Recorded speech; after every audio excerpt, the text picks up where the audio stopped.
Gracias y paz a todos los hermanos y amigos santos eh, que están escuchando y viendo los videos acerca de este gran seminario del Apocalipsis, el cual se está haciendo de una manera exegética y exhaustiva para lograr una comprensión amplia del mensaje de la revelación de nuestro Señor Jesucristo. El día de hoy vamos a estudiar las 7 iglesias del Apocalipsis, pues enfocándonos principalmente en la iglesia de Éfeso, ¿no? Éfeso, la primera iglesia, pues, del Apocalipsis, ¿no? Bueno, muy bien. Espero que este estudio sea de gran edificación para cada una de las personas que tienen la oportunidad de verlo y escucharlo en las redes sociales, y que sea para la honra y gloria de nuestro Padre Celestial y de su Hijo, nuestro Señor Jesucristo. Bueno, antes de empezar el análisis interpretativo, debemos tener en cuenta lo que leíamos y estudiábamos en Apocalipsis 1:19. Dice, escribe las cosas que has visto y las que son y las que han de ser después de estas. Debemos tener en cuenta este parámetro impartido por las mismas Sagradas Escrituras para poder interpretar las 7 iglesias del Apocalipsis. ¿Sí? Entonces, esas 7 iglesias representan 7 periodos de la iglesia cristiana, desde el preciso instante en que Jesucristo ascendió a los cielos, ¿ah?, hasta al final de los tiempos escatológicos, cuando Jesucristo venga por segunda vez. Entonces, es muy importante tener en cuenta este principio, porque algunos creen que esa interpretación fue dada o se debe dar en el pasado, ¿no? Teniendo en cuenta que realmente existían 7 iglesias en la provincia de Asia con estos mismos nombres: Éfeso, Esmirna, Pérgamo, Tiatira, Sardis, Filadelfia, Laodicea. Sí, realmente existían en el tiempo en que Juan escribió el Apocalipsis, ¿no? Pero debemos tener en cuenta esto, hermanos: las cosas que has visto, las que son en la época en que Juan escribió el Apocalipsis, y las que han de ser después de estas, es decir, una interpretación futurista, eh, que nosotros debemos tener en cuenta al momento de hacer exégesis y una hermenéutica sana y apropiada de pues estas 7 iglesias, ¿no? Bueno, nuestro Señor Jesucristo escogió a 7 iglesias que existían, como lo dije anteriormente, en el Asia Menor, a causa de sus nombres y el estado espiritual correspondientes a estos nombres, para hacerles servir como imágenes proféticas de toda la iglesia de Dios, ¿ah?, a través de las 7 etapas de la historia del cristianismo, ¿ah?, pero también para representar, ¿ah?, o reflejar la condición espiritual de la iglesia cristiana o de la cristiandad al final de los tiempos escatológicos, ¿no? Es muy importante entender esto, hermanos, ¿sí? Porque no podemos simplemente quedarnos en la interpretación histórica. Debemos tener en cuenta de que todos los aspectos, ¿sí?, de consejo, de encomio, de la identificación del problema, de la corrección y el estímulo y las bendiciones resultantes del hecho de cumplir pues la palabra de Dios, eso también aplica a nosotros en nuestros días, ¿ah? Que estamos eh, viviendo pues el final de estos tiempos, ¿no? Entonces hay que tener presente eso, hermanos, ¿no? Hay que tener presente esto. ¿Para qué? Para no quedarnos simplemente con una interpretación histórica, ¿sí? Sino también una interpretación futurista. ¿Mm? Bueno, hermanos, entonces, vamos a empezar con lo que, pues, es la exégesis, el análisis interpretativo de lo que aparece, pues, escrito, ¿no? Para esta iglesia. Apocalipsis 12, 2, 1 dice, escribe al ángel de la iglesia en Éfeso, el que tiene las 7 estrellas en su diestra, el que anda en medio de los 7 candeleros de oro, dice esto. Bueno, vamos a analizar parte por parte. Dice, escribe al ángel de la iglesia en Éfeso. ¿Ya? Al ángel.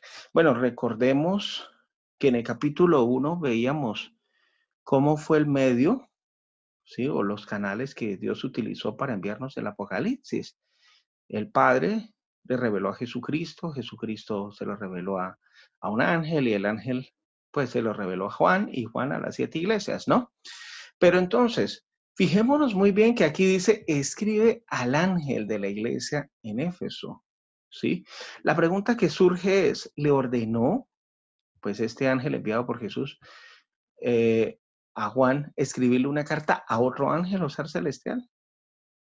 Bueno, hermanos, debemos tener en cuenta que la palabra ángel, ¿eh? En hebreo malak y en griego ángelos, también significa mensajero. Puede ser un mensajero celestial o un mensajero humano, ¿sí? Aquí sabemos que Juan le está escribiendo las cartas o el mensaje es para las para las iglesias, ¿no? Particularmente a la iglesia de Éfeso. Entonces sería ilógico e incongruente llegar a la conclusión precipitada de decir de que se le ordenó a Juan de que le escribiera una carta a un ser divino o un ser celestial, no.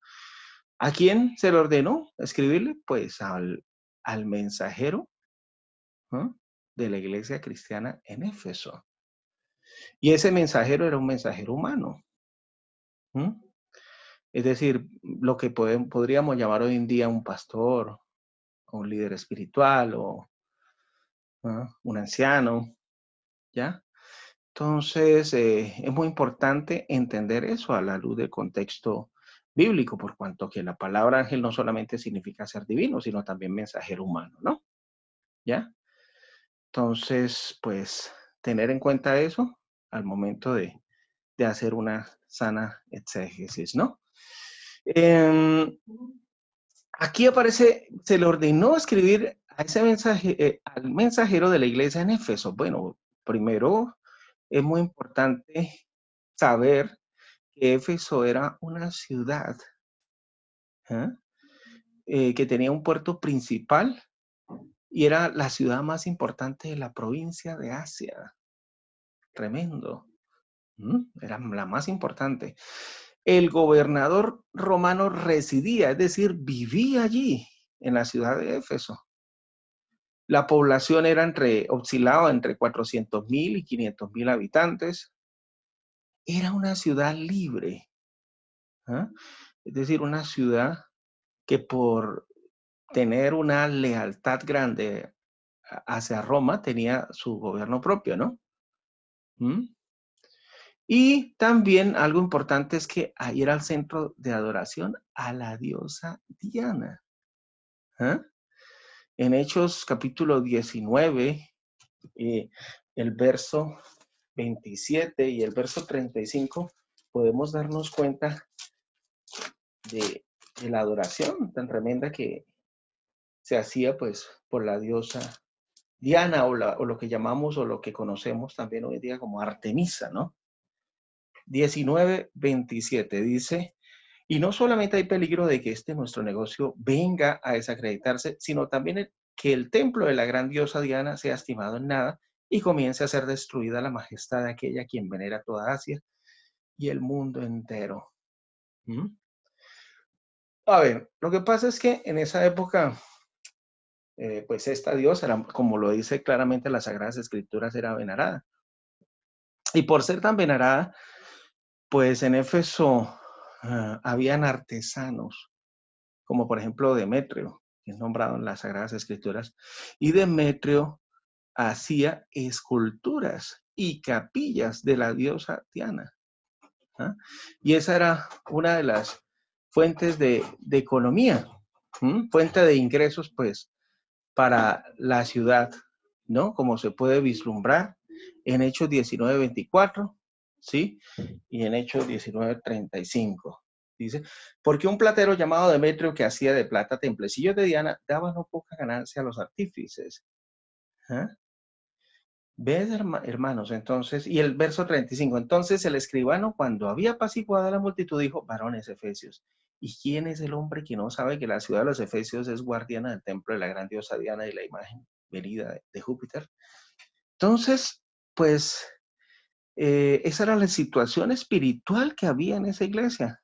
De hecho, hubo un alboroto en Éfeso, porque cuando los apóstoles empezaron a predicar, pues muchos se convirtieron al evangelio y pues ya no compraban capillas y estatuillas de la diosa Diana, ¿sí? Entonces, pues hubo un alboroto por parte de este señor Demetrio, ¿ah? Este artesano, pues, un alboroto y pues a raíz de esa idolatría, ¿no? Por la diosa Diana. Bueno, muy bien, aquí tenemos como las ruinas de esa ciudad, para demostrar que efectivamente sí existió. ¿No? Bueno, ¿qué significa la palabra Éfeso? La palabra Éfeso significa deseable y esa iglesia comprende pues entre el año 31 al año 100 después de Cristo, ¿sí? Es la primera iglesia de la era cristiana, ¿sí? Y Éfeso, pues corresponde a la iglesia apostólica. Algunos dirán, bueno, ¿qué significa deseable? Bueno, ¿quién no hubiese deseado estar en el momento en que los discípulos, esos 120 discípulos, estaban en el aposento alto y recibieron el Espíritu de Dios repartido como lenguas en fuego y empezaron a hablar en otros idiomas? ¿A quién no le hubiese gustado estar cuando Pedro predicó en Pentecostés y se convirtieron casi 3,000 personas? Cuando un limosnero paralítico pidiendo limosna se dio cuenta que pasaba Pedro y otro compañero, otro apóstol, y les pidió limosna y Pedro le dijo, no tengo plata y oro, pero lo que tengo te lo doy en el nombre de nuestro Señor Jesucristo, levántate y anda. ¿Quién no le hubiese gustado estar ahí? Cuando, cuando pues, un muchacho estaba presenciando la predicación de Pablo y se cayó como de un segundo piso y murió. Y Dios lo resucitó a través de él, Autico. ¿Quién no le hubiese gustado estar en el momento en que un ángel, un ser divino, fue enviado por Dios para liberar, quitarle las cadenas y los grillos a los apóstoles que habían sido encarcelados? ¿Cierto? Por eso es que a esta iglesia se le llama Éfeso, deseable, hermanos. Tremendo. Y de hecho en las Sagradas Escrituras se habla de Éfeso. ¿Ah? Quizá ninguna otra iglesia en la historia haya tenido la herencia tan rica que tuvo la de Éfeso. Por ejemplo, Priscila y Aquila fueron los que introdujeron primero el Evangelio en la ciudad de Éfeso, en Hechos 18, de 18 al 19. Después se unió el poderoso predicador Apolos, Hechos 18, 24 al 26. Entonces, ellos tres pusieron el fundamento para el ministerio de Pablo en Éfeso. También se registra que el apóstol Pablo se detuvo en Éfeso, ya finalizando su segundo viaje misionero. ¿no? Pero su ministerio real en esa ciudad tuvo lugar en su tercer viaje misionero, ¿sí? Entonces, hay muchos datos, ¿sí? Históricos que están registrados tanto en Hechos de los Apóstoles como, ¿sí? En la carta enviada a los Éfesos, que es muy importante pues tener en cuenta, teniendo pues considerando que estamos analizando esta primera iglesia, ¿no? Que corresponde del año 31 al año 100. ¿Mm? Bueno, muy bien. Éfeso corresponde a la iglesia apostólica. ¿Mm? A la iglesia apostólica, a la iglesia donde aparecen, pues, accionando, obrando, pues, los apóstoles de nuestro Señor Jesucristo, esos enviados. Eh, y es la época donde, pues, se vio un accionar, un mover del Espíritu de Dios, ¿sí? Donde los apóstoles hicieron muchos milagros, ¿no? Y es una iglesia poderosa de fuego. Bueno, sigamos con el mensaje. Apocalipsis 2.1 dice, el que tiene las 7 estrellas en su diestra, el que anda en medio de los 7 candeleros de oro, dice esto.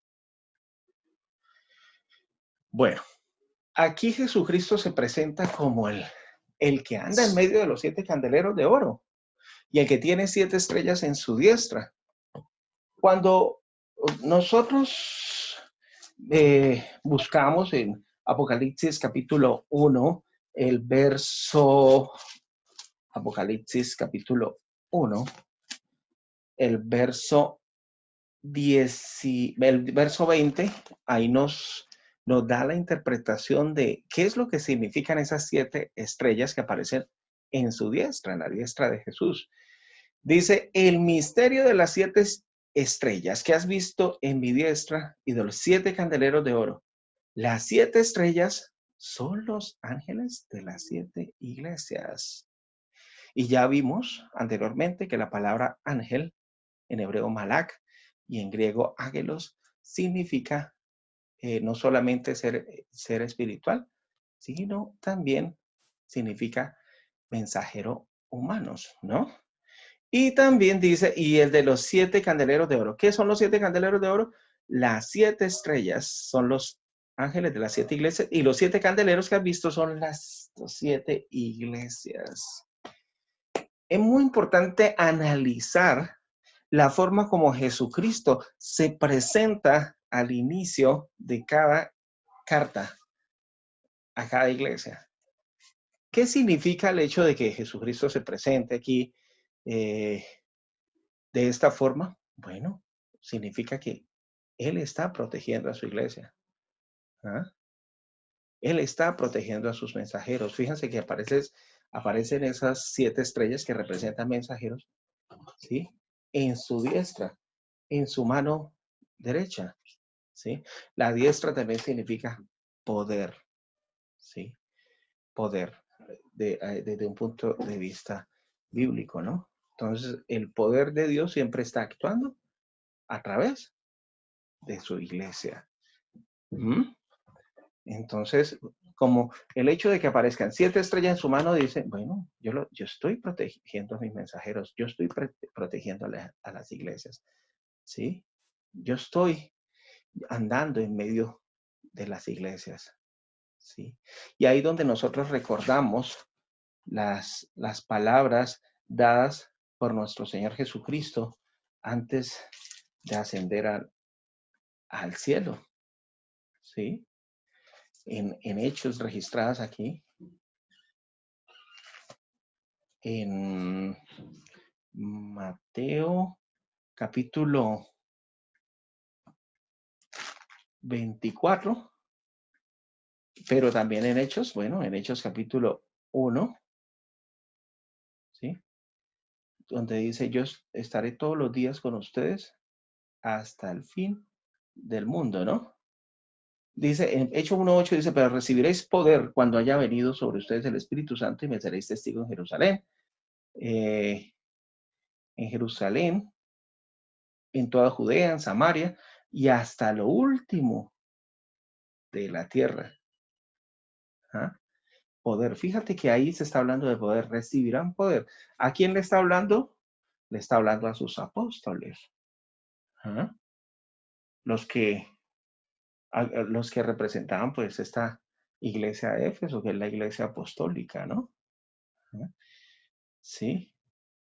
Entonces, no es raro que Jesucristo aquí aparezca nombrándose como el que tiene las 7 estrellas en su diestra, ¿sí? 7 estrellas, los 7 mensajeros de las 7 iglesias en su mano derecha, ¿no? El que anda en medio de los 7 candeleros de oro, en medio de las iglesias, dice esto. Él también dice, donde hay 2 o 3 en mi nombre, allí estaré yo, ¿sí? Entonces, eh, está muy claro, hermanos, ¿no? La forma como se presenta aquí, significa que Él daría poder a su iglesia apostólica y también que la protegería, ¿sí? La protegería. Muy bien, hermanos. Entonces es muy importante eh, conocer, pues, y escudriñar las Sagradas Escrituras para hacer una correcta interpretación. Apocalipsis 2:2 dice, yo conozco tus obras y tu arduo trabajo y tu paciencia, ¿m? Tus obras, tu arduo trabajo y tu paciencia. Bueno, vamos a analizar. ¿M? Fíjense aquí podemos notar, hermanos, cómo nuestro Señor Jesucristo elogia a los efesios por sus obras y por sus acciones, ¿no? ¿Mm? Pero Cristo, primero que todo, los elogia por su arduo trabajo, ¿no? La palabra griega denota trabajo hasta el punto de agotamiento. Fíjense, hermanos, ¿no? Ellos no se cansaban de predicar todos los días públicamente y por las casas.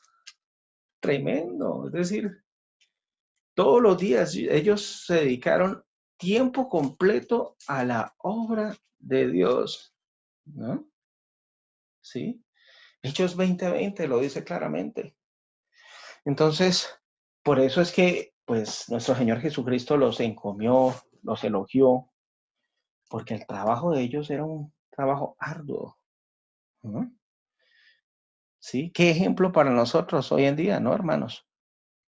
Que quizás nos reunimos una vez a la semana o tal vez algunos 2 y ya estamos cansados, ¿cierto? Pero ellos dedicaban tiempo completo a la obra de Dios. ¿Mm? Por eso tenían el respaldo de nuestro Padre Celestial y de su Hijo Jesucristo, ¿no? Entonces podemos notar que los efesios eran obreros diligentes para la causa de Cristo. ¿Mm? En medio de las tinieblas paganas que los rodeaban, estaban activamente predicando a los perdidos, edificando a los santos y cuidando de los que tenían necesidad, ¿no? Sí. Y aquí aparece también otra palabrita, paciencia. Recordemos que la paciencia aparece listada entre los frutos del Espíritu Santo, ¿sí? La paciencia, la gran paciencia. Y esa era una de las características, es una de las cualidades de esta iglesia, ¿no? ¿No? Este elogio indica que a pesar de sus circunstancias difíciles, los creyentes de Éfeso permanecieron fieles a su Señor. ¿Mm? Muy bien, hermanos. Qué bonito que nosotros pudiéramos desplegar esas cualidades, ¿no? Que, que así como también dedicamos mucho tiempo a nuestro trabajo secular, también dedicáramos tiempo a la obra de Dios y que también pues nos caracterizáramos por nuestro arduo trabajo, ¿ah? De estar ganando cada día pues almas para nuestro Señor Jesucristo y tener paciencia en medio de las adversidades. Que no puede soportar a los malos, ¿no? Ese era otro aspecto digno de alabanza de los creyentes de Éfeso. Se negaban a soportar a los malos. Ellos mantenían una elevada y santa norma de conducta y eran sensibles al pecado, ¿no? ¿No? Es decir, que no toleraban el pecado, por supuesto que no. ¿No? Ellos tenían un gran discernimiento espiritual. ¿Ya? Bueno, muy bien. No podían soportar a los malos. Siempre los reprendían, los exhortaban, ¿ah? Con amor, ¿no? Sí.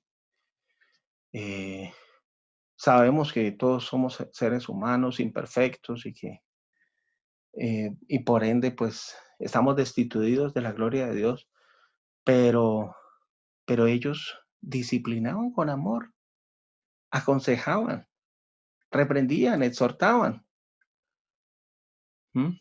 Pero no soportaban a los malos. Las personas que permanecían en un pecado deliberado, ellos no lo soportaban. ¿M? Eh, y entonces, pues, hoy en día también podemos ver esa aplicabilidad, ¿no? Sí. No, soportar a los malos no significa, no soportar a los malos no significa que tengamos que odiarlos, no, hermanos. ¿Ah? La Biblia no dice eso. Nosotros antes debemos orar por nuestros enemigos. ¿Ah? Antes la Biblia dice es que no nos juntemos con aquel que haciéndose llamar hermano sea borracho, adúltero, fornicario, idólatra, con el tal ni aun comáis, ¿sí? Pero, ¿qué tenemos que hacer con aquellas personas malas? Pues predicarles la palabra de Dios, porque muchos de ellos lo hacen es porque no conocen, porque están cegados espiritualmente, ¿ya? Entonces, pero no soportar a los malos significa no tolerar el pecado, no debemos tolerar el pecado, hermanos, ni la borrachera, ni el homosexualismo, ni, ni el adulterio, ni la drogadicción, ni el asesinato tanto físico como verbal, ni la brujería, hechicería, ni la fornicación, ni la idolatría, hermanos. ¿Ah? Eso está muy claro, hermanos. ¿Ah? Esa es la forma como nosotros debemos imitar la misma conducta. ¿Ah? De los efesios. Ellos no podían soportar a los malos. ¿Ya? Las conductas pecaminosas. ¿Ah? Que prevalecían en esa época. Lo mismo hoy en día. De hecho, la palabra de Dios dice, no participéis en las obras infructuosas de las tinieblas, sino más bien lo que debemos hacer, ¿qué es? Reprenderlas, hermanos. Reprenderlas. ¿Eh? No tolerar el pecado. Bueno, y otro aspecto que debemos tener en cuenta aquí y que es digno también de alabanza, de encomio, de elogio de los creyentes de Éfeso era que se negaban, aparte de negarse a soportar a los malos, mantenían una elevada y santa norma de conducta. ¿Ah? Y, y también tenían pues un gran discernimiento espiritual, porque habían probado a los que dicen ser apóstoles y no lo son y los ha hallado mentirosos. Mira, hermanos, apóstol, la palabra apóstol significa enviado. ¿Sí? Jesucristo solamente tuvo 12 apóstoles. De esos 12 apóstoles, uno que lo traicionó, Judas Iscariote, quedaron 11. ¿Sí? Después, entre los apóstoles, ellos mismos escogieron a uno para reemplazar a Judas, a Matías, ¿sí? Pero bueno, no fue enviado, ese era un apóstol enviado por el mismo hombre, ¿no? Pero el otro apóstol es el apóstol Pablo, que fue escogido para predicarle a los gentiles, ¿no? Entonces, ¿qué pasaba?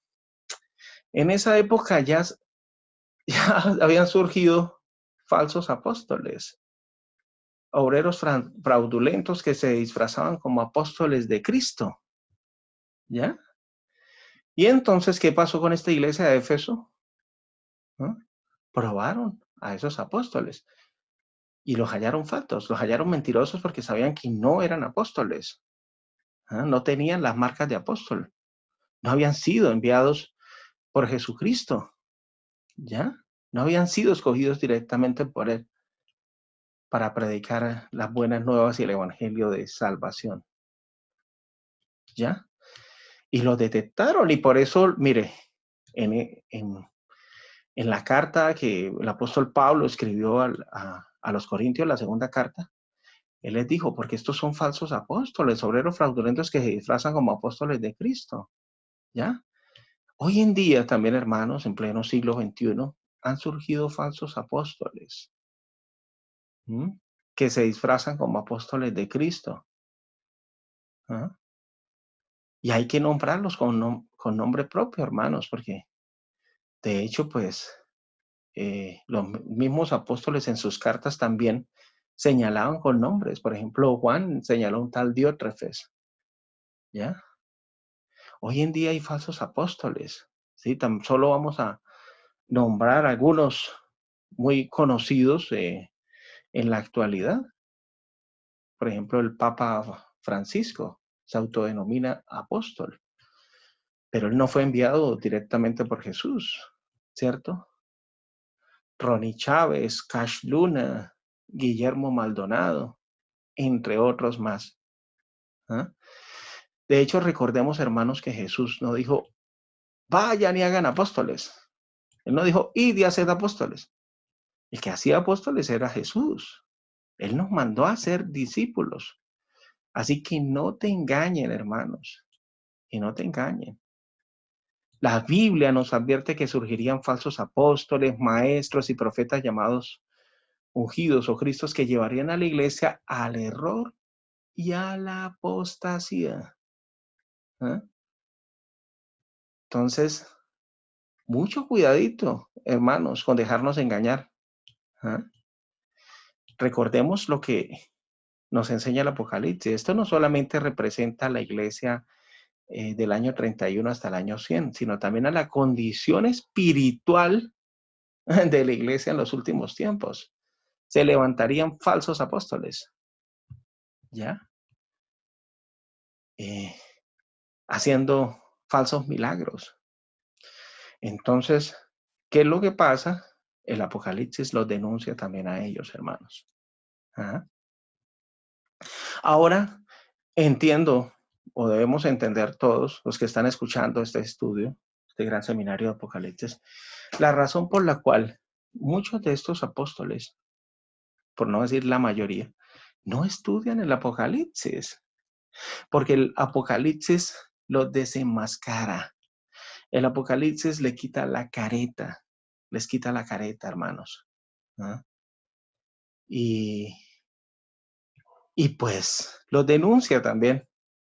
Por eso es que muchos de estos pseudoapóstoles prefieren predicar sobre temas bonitos o temas sobre la prosperidad, pero se han apartado del verdadero evangelio de nuestro Señor Jesucristo. ¿Mm? Sí. De hecho, por ejemplo, si hay algunos, como por ejemplo el pseudoapóstol del catolicismo, que incluso ya apoya el homosexualismo, ¿m? Que dice que no es quien para criticarlos ni para juzgarlos, claro, pero sí debe exhortarlos, ¿cierto? Pero no lo hace, ¿m? Porque se le vendría mucha iglesia encima, en contra, ¿ya? ¿Y qué es lo que pasa, hermanos? Mire, el Apocalipsis denuncia a estos pseudoapóstoles también, pseudoapóstoles evangélicos, del falso evangelio de la prosperidad, ¿ya? Segunda de Pedro capítulo 2, el verso 1 y el verso 3. Fijémonos lo que dice, hermanos, sobre estas personas. Segunda de Pedro 2, 1 al 3. Pero hubo también falsos profetas entre el pueblo, como ahora entre ustedes falsos maestros, como estos falsos apóstoles, ¿no? Como habrá entre ustedes falsos maestros que introducirán encubiertamente herejías destructoras y aún negarán al Señor que los rescató, atrayendo sobre sí mismo destrucción repentina. Y muchos seguirán sus disoluciones, por causa de los cuales el camino de la verdad será blasfemado. Y por avaricia, escuchen bien, hermanos, segunda de Pedro 2:3, y por avaricia harán mercadería de ustedes con palabras fingidas, hasta pretenderán llorar por allá en los púlpitos o en esa campaña de milagros, de pseudo milagros también, hacen que están llorando para fingir que están llorando para engañar a los incautos, hermanos. ¿Eh? Sobre los tales ya de largo tiempo la condenación no se tarda y su perdición no se duerme. Más claro agua, hermanos. ¿Eh? Y amigos, que no nos dejemos engañar por estos falsos maestros, por estos falsos apóstoles, por estos falsos profetas. ¿Mm? Ya el apóstol Pablo hace 2000 años nos lo advirtió. Ya en su época habían surgido. El apóstol Pablo dijo que habían surgido falsos apóstoles. ¿Eh? Y ahora, en pleno siglo XXI, también los hay, hermanos. Así que no te dejes engañar, escudriña la santa palabra de Dios. ¿Mm? Bueno, también a esta iglesia le dijo, y has sufrido y has tenido paciencia, sufrimiento. ¿En qué consistía este sufrimiento, hermanos? Bueno, muchos de los apóstoles y de los discípulos de la iglesia apostólica fueron encarcelados por causa del evangelio y de la predicación de nuestro Señor Jesucristo. ¿Ah? Algunos fueron torturados y asesinados también. Sí, la mayoría de los apóstoles murieron mártires. ¿Mm? Entonces, para tener en cuenta, fue un sufrimiento grande. Y esta iglesia de Éfeso fue perseguida especialmente por los que no deberían haber sido, por los que no deberían perseguirlos, los que se supone que eran los líderes espirituales del pueblo judío en su época. Los fariseos, saduceos, los escribas, los maestros de la ley. ¿Mm? Entonces, fue un sufrimiento tremendo el que experimentaron ellos. ¿Ah? Una persecución tenaz, una gran tribulación. ¿Mm? Bueno, hoy en día también muchas personas eh, están sufriendo por causa del evangelio. Hay unos países donde la obra está proscrita, como por ejemplo en Rusia, en China, ¿ah? En casi todos los países comunistas, se prohíbe la predicación del evangelio, ¿ya? Y de hecho, por ejemplo, aquí en Latinoamérica nosotros somos privilegiados. ¿Por qué? Porque en la constitución de nuestros países está promulgada la libertad de culto, pero hay otros países donde no, ¿eh? Como en China, en África, ¿eh? En Rusia, sí. Y muchas personas en la actualidad también están muriendo mártires. Mártires, ¿por qué? Por la causa del Evangelio, por el testimonio de nuestro Señor Jesucristo. ¿Mm? Entonces, en la época apostólica también era tremenda la persecución por parte de los judíos, ¿eh? Los cuales planeaban complot, conspiraciones para perseguirlos, para encarcelarlos, para torturarlos, ¿eh? De hecho, el apóstol Pablo recibió hasta 40 azotes menos uno. ¿Eh? Y era tremendo, hermanos. ¿Usted qué haría? ¿Usted qué haría si estuviera en una situación así? ¿Mm? ¿Sería leal y fiel a los principios espirituales? ¿Ah? o transigiría para evitar persecución, para evitar de que murmuraran o hablaran de usted? Difícil, ¿cierto? Difícil, pero mire, los apóstoles pudieron hacerlo. Y hasta cuando salían de las cárceles o cuando los metían en las cárceles cantaban himnos, cánticos a Dios. ¿Mm? ¿Por qué? Bueno, porque ellos sabían que recordaban las palabras de nuestro Señor Jesucristo, cuando Jesucristo les dijo, serán perseguidos por causa de mi nombre. Se llegará el día en que cualquiera que los mate a ustedes pensará que estará rindiendo servicio sagrado a Dios. Y eso es precisamente lo que ocurrió en este periodo de la iglesia. ¿Mm? Los judíos, fariseos, los líderes religiosos eh, perseguían, ¿ah? apedreaban, apedreaban a los discípulos, los mataban y pensaban que estaban rindiendo servicio sagrado a Dios, imagínense ustedes. ¿Ah?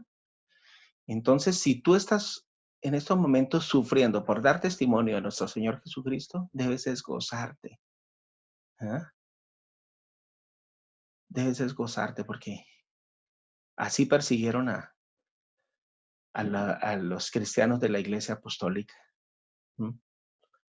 Y, y demostraron tener mucha paciencia. Y en la parte final del verso 3 dice, y has trabajado arduamente por amor de mi nombre, y no has desmayado. Ajá. Trabajar arduamente significa trabajar hasta el agotamiento. ¿Mm? Como dije anteriormente, por amor de nuestro Señor Jesucristo. Todos los días, Hechos 20:20, recuerden, públicamente y por las casas. Y nosotros nos quejamos porque nos reunimos una vez a la semana o 2 veces. Pero ellos eran tiempo completo, dedicaban tiempo completo a la obra de Dios. ¿Mm? Y nunca desmayaron. ¿Ah? Nunca desmayaron. No desmayaron, sino se permanecieron pues fieles en la obra. ¿Ya? Uno de los que trabajaron arduamente por amor del nombre de nuestro Señor Jesucristo fue Esteban, el mártir Esteban, ¿ya? Que era uno de los 7 diáconos, eh, era un hombre poderoso en palabra y tenía el Espíritu de Dios. Y a él lo llevaron a esa sinagoga, ¿eh? de los judíos para rendir cuentas. ¿Y qué pasó? Pues Esteban empezó a dar testimonio desde el Antiguo Testamento. Habló de Abraham, habló de Moisés y varios patriarcas y profetas del Antiguo Testamento hasta llegar a nuestro Señor Jesucristo. Y al final le rechinaban los dientes a estos líderes religiosos y tomaron piedras, ¿eh? Y lo lapidaron. Y cuando lo estaban lapidando, él puso la mirada en el cielo y vio en visión a la gloria de Dios, a Jesucristo de pie, a la diestra de Dios. ¿Mm? Y dijo, Señor, recibe mi espíritu. ¿Ah? Este es el discípulo Esteban fue uno de los cristianos fieles de Éfeso, de esta iglesia, de este periodo de la iglesia, ¿no? No desmayó, ¿no? Sino predicó hasta la muerte. Tremenda, ¿no? ¿No? Tremendo que pudiéramos imitar esa misma actitud. ¿Mm? Quizás hoy en día estamos en una zona de confort, en una zona de relax, donde las cosas son fáciles, no hay persecución por parte del Estado aquí en los países latinoamericanos. Quizás hay murmuración y por parte de los vecinos o de la familia, pero no es una persecución infernal como la que padecieron los apóstoles en esa época y los discípulos, los cristianos. ¿Ah? Y aún así, pues eh, no imitamos pues esa conducta, ¿ah? De predicar fielmente, de trabajar arduamente en la obra de Dios, ¿ah? Sin decaer, sin desfallecer, sin caer en el agotamiento, en el cansancio. Pero tengo, bueno, sí, ya pasamos de los elogios y de los encomios a la identificación de los problemas. Pero tengo contra ti que has dejado tu primer amor. Tu primer amor. ¿Ah? ¿Qué pasó con ellos? Pero ¿cómo así que dejaron el primer amor? Si anteriormente decía que trabajaron arduamente y sin desmayar. Pero sí, a medida que fueron muriendo los apóstoles, ellos fueron decayendo, es decir, en el sentido de que abandonaron su primer amor. Ya no predicaban con el mismo ahínco, con el mismo entusiasmo, con la misma energía, con la misma vitalidad. ¿Ah? Entonces, fueron dejando su primer amor. Tremendo, hermanos. ¿Ah? Dejar el primer amor. ¿Recuerda usted, hermano, hermana, cuando tuvo su primer amor? ¿Mm? Su primer amor por Dios y por su Hijo Jesucristo. Quizás esa llamita que había en su corazón y que le decía, ay, tengo ganas, tengo sed de la palabra de Dios, tengo ganas de compartirla con mi familia, tengo ganas de que ellos se conviertan y se arrepientan de sus pecados y se conviertan al Señor. Bueno, pero quizás esa actitud ha cambiado, ¿no? ¿Por qué? Porque has dejado tu primer amor, ¿ya? ¿Qué es lo que pasa? ¿Cuándo dejamos nuestro primer amor? Pues nuestro primer amor lo dejamos cuando dejamos de entrar en comunión con Dios a través de la oración, del estudio de la palabra, cuando dejamos de hablar de Él, ¿sí? Ya sentimos esa apatía, ya no queremos que las demás personas hablen de Cristo, de las promesas de las Sagradas Escrituras. Eso fue lo que les pasó a los cristianos de la era apostólica, de la iglesia de Éfeso. Fueron dejando su primer amor. ¿Mm? Y a algunos se les apagó el amor,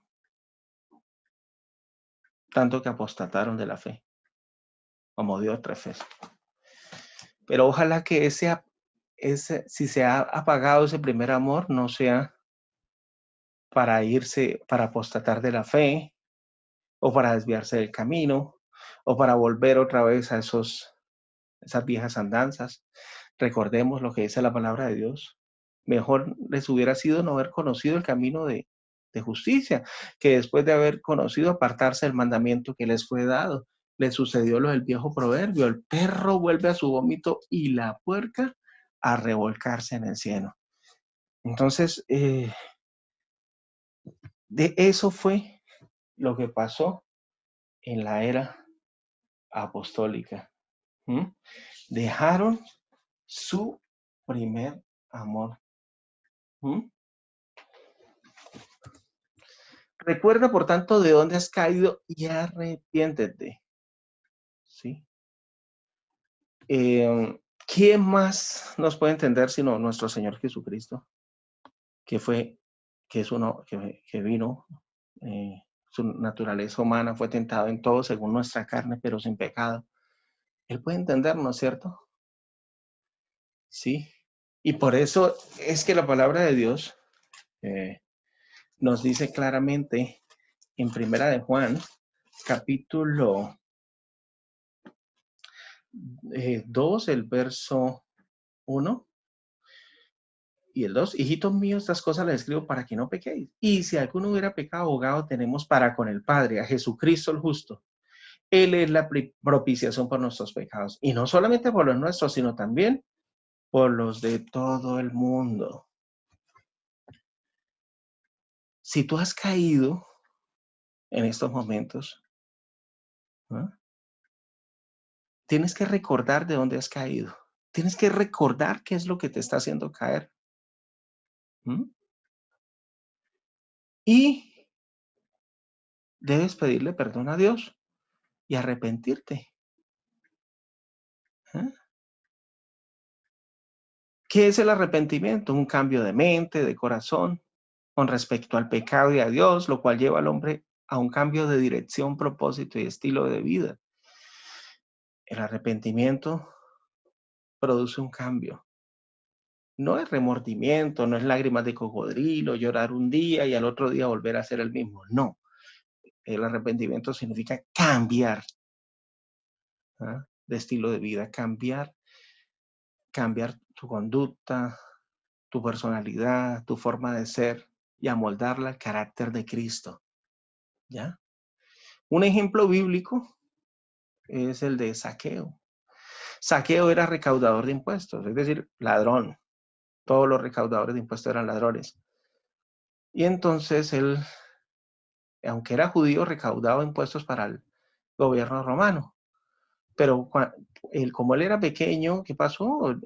Sabía que Jesucristo venía caminando entre las multitudes y se subió a un árbol y Jesucristo centró su mirada en él y le dijo: Zaqueo, baja de ese árbol que voy a comer en tu casa. Y Zaqueo habló y experimentó un verdadero arrepentimiento. Y dijo: si le he robado a tal persona, le devolveré el doble o el triple. ¿Mm? Y experimentó un verdadero arrepentimiento, que él era un hijo de Abraham, ¿cierto? Tan bonito que nosotros pudiésemos identificar y recordar de dónde es que hemos caído.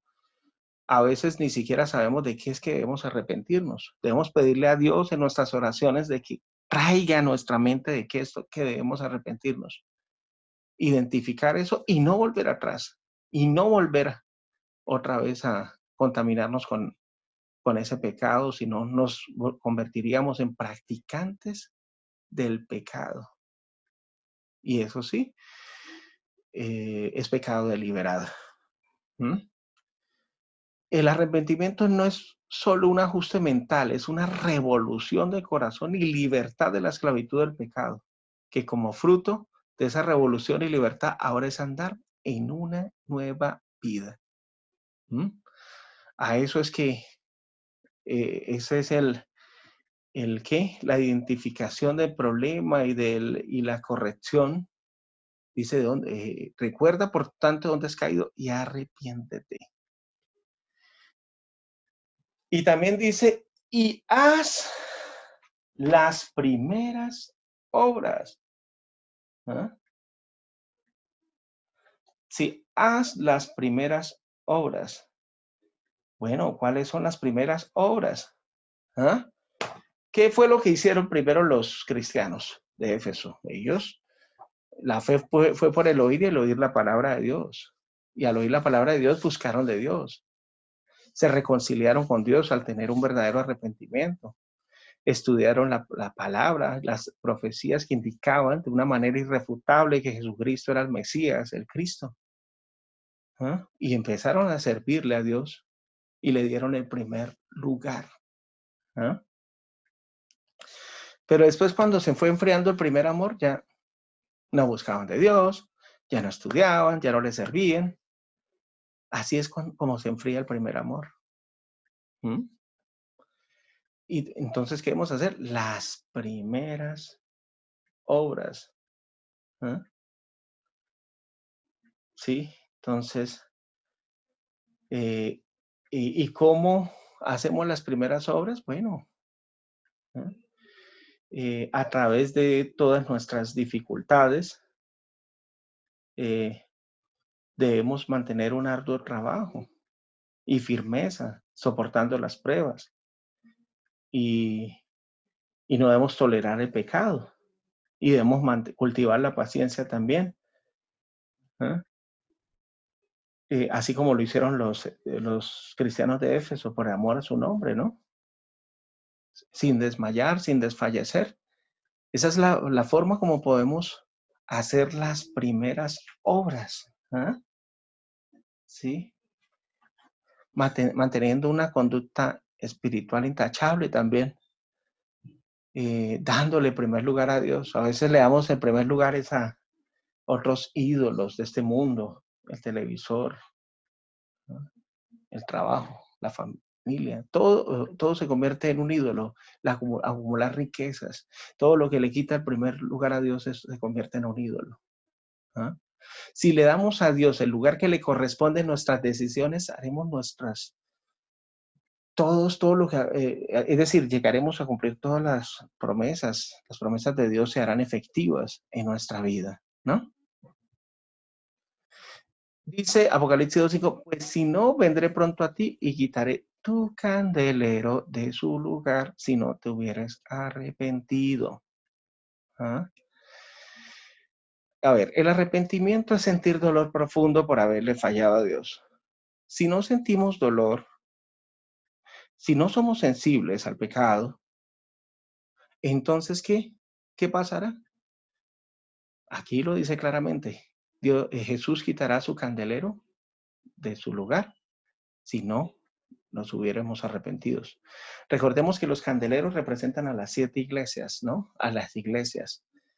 Entonces, pues, por eso es que muchas personas cuando pecan, bueno, tuvieron un encuentro personal con Dios, eh, empezaron a practicar todo lo que dijimos anteriormente, buscaron a Dios, estudiaron su palabra, se reconciliaron, le sirvieron, le dieron el primer lugar, pero después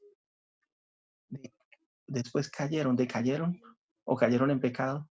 Si no hay un arrepentimiento genuino, estas personas terminan por fuera de la iglesia, de la asamblea de Dios, de la iglesia de Dios. ¿Ah? Y eso es algo muy verídico, algo muy real.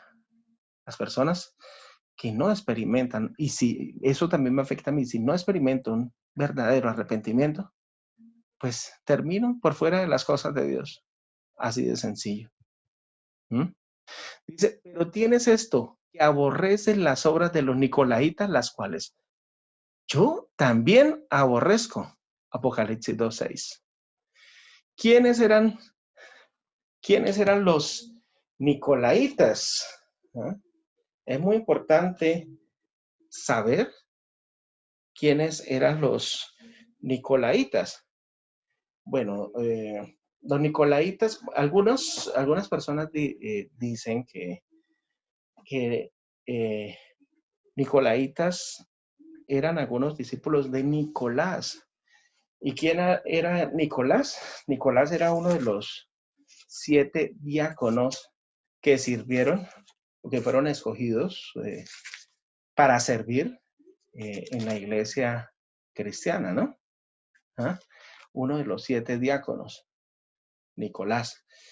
Pero ¿qué fue lo que sucedió con este Nicolás? Si era una persona que tenía Espíritu Santo, si era una persona que tenía un gran espíritu de servicio, si era una persona quizás escogida por su buen testimonio. ¿Qué pasó con este Nicolás? Bueno, sí. La Biblia no lo dice, pero sí hay registros históricos, ¿no?, de que Nicolás apostató de la fe. ¿Ya? Entonces, ¿qué pasó con Nicolás? Empezó a amar tener el control y a dominar intelectualmente sobre las masas. ¿Ya? Empezó a apostatar, los apóstatas empiezan a inventar doctrinas religiosas. Eso fue lo que sucedió. Entonces los nicolaitas, dice, aborrecen las obras de los nicolaitas. ¿Quiénes son los nicolaitas? Los que aman tener el control y dominar sobre la grey de Dios. ¿Ah? Fijémonos aquí lo que nos enseña la palabra de Dios. ¿Mm? en Primera de Pedro, capítulo 5. Dice, verso 2 y 3, apacentad la grey de Dios que está entre ustedes, cuidando de ella, no por fuerza, sino voluntariamente, no por ganancia deshonesta, sino con ánimo pronto, no como teniendo señorío sobre los que están a vuestro cuidado, sino siendo ejemplo de la grey.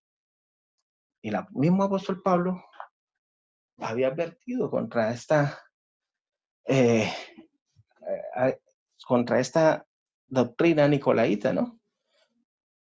¿Mm? Es decir, pues debían servir al Señor, pero no como teniendo señorío sobre los que están a su cuidado. No forzando a las personas o diciendo, no, mire, usted tiene que hacer esto o aquello. Ese era el espíritu que prevalecía entre los nicolaitas. ¿Ah? Hoy en día también puede suceder eso, hoy en la actualidad. ¿Cómo podemos vislumbrar eso en nuestros días?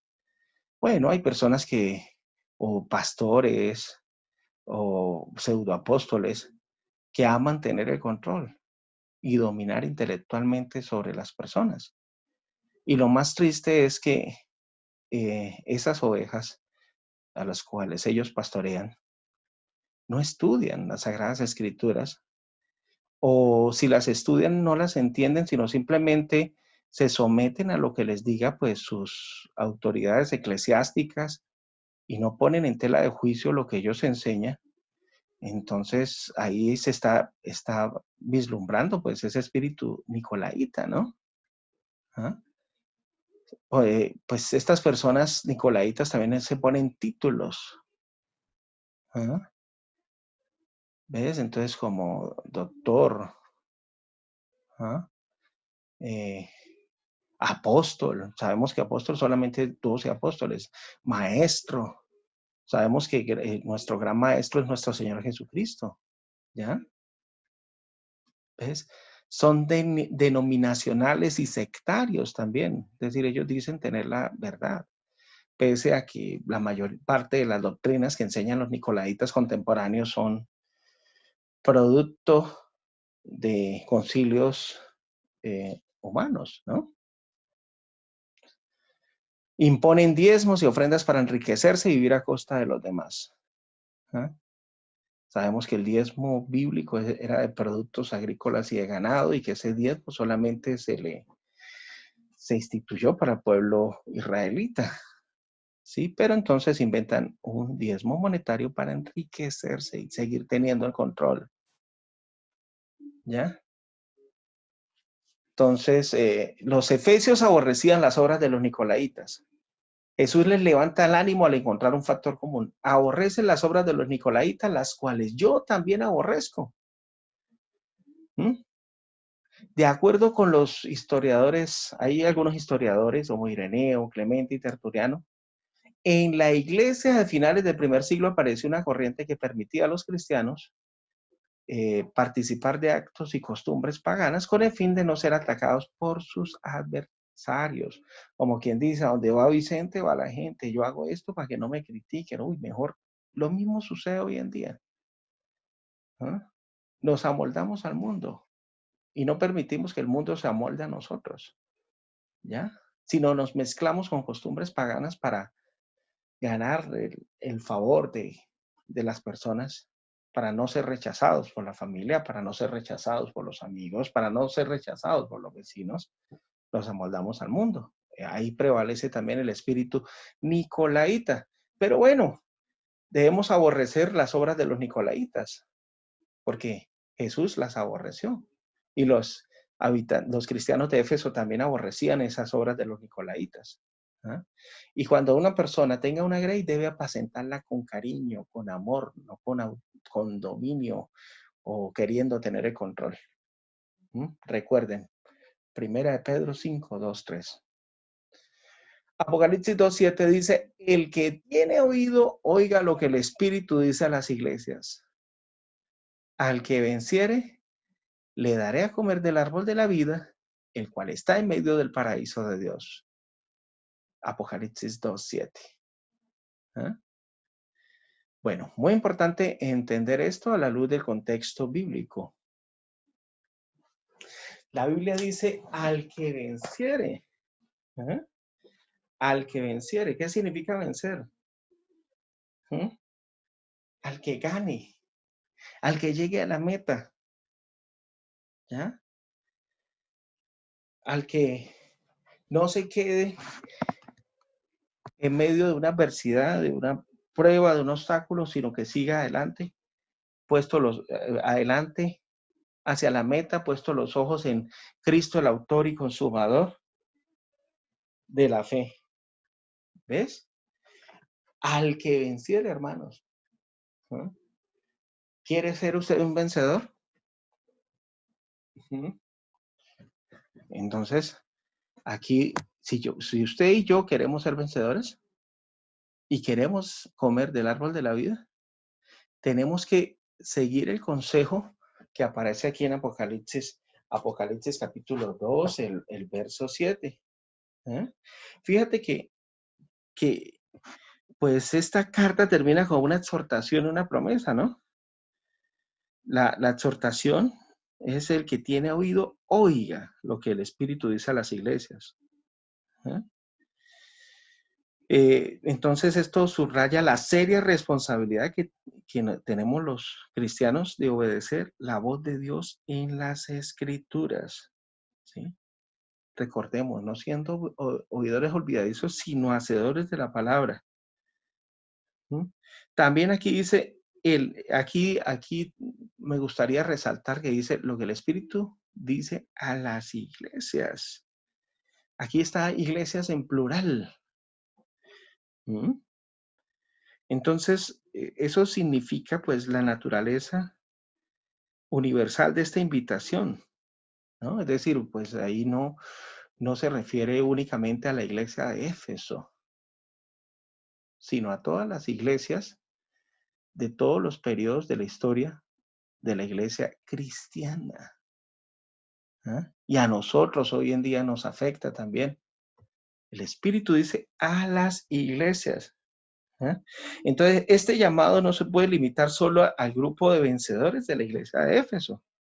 Debe aplicarse a todas las iglesias, porque cada iglesia necesita escuchar cada mensaje. ¿Ah? ¿Ves? Ahí dice, al que venciere.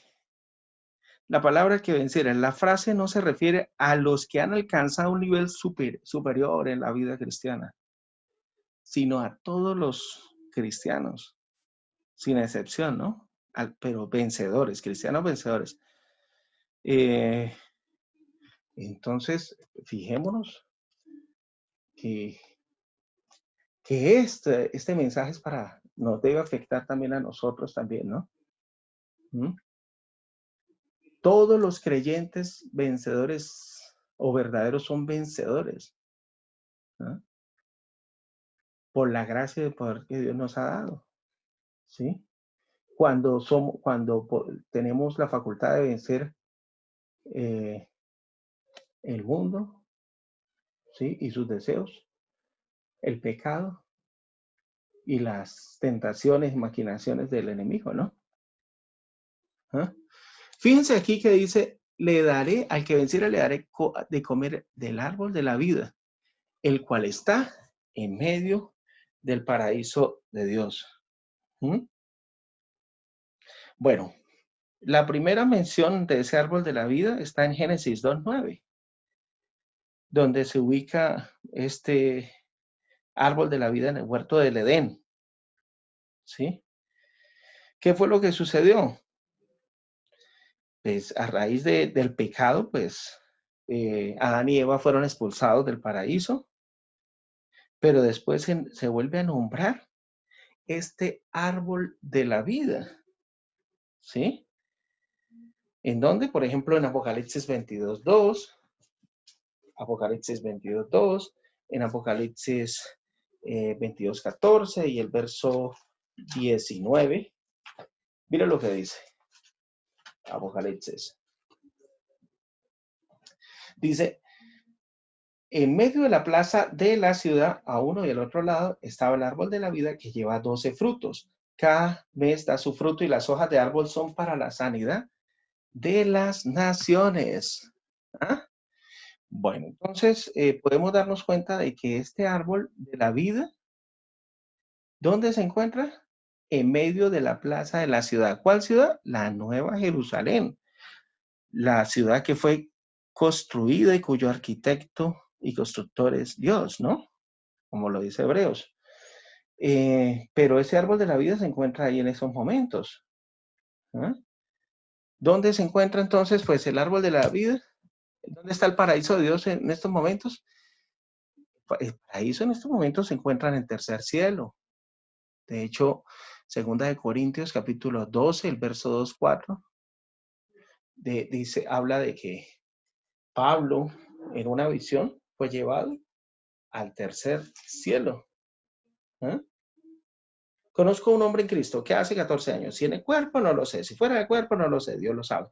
Fue arrebatado hasta el tercer cielo. Y conozco a tal hombre, si en el cuerpo o fuera del cuerpo no lo sé, Dios lo sabe, que fue arrebatado al paraíso donde oyó palabras inefables, es decir, indescriptibles, que no les dado al hombre expresar. ¿Ya? ¿En dónde está el paraíso de Dios en estos momentos, en este instante? Está en el cielo, en el tercer cielo donde habita Dios. ¿Mm?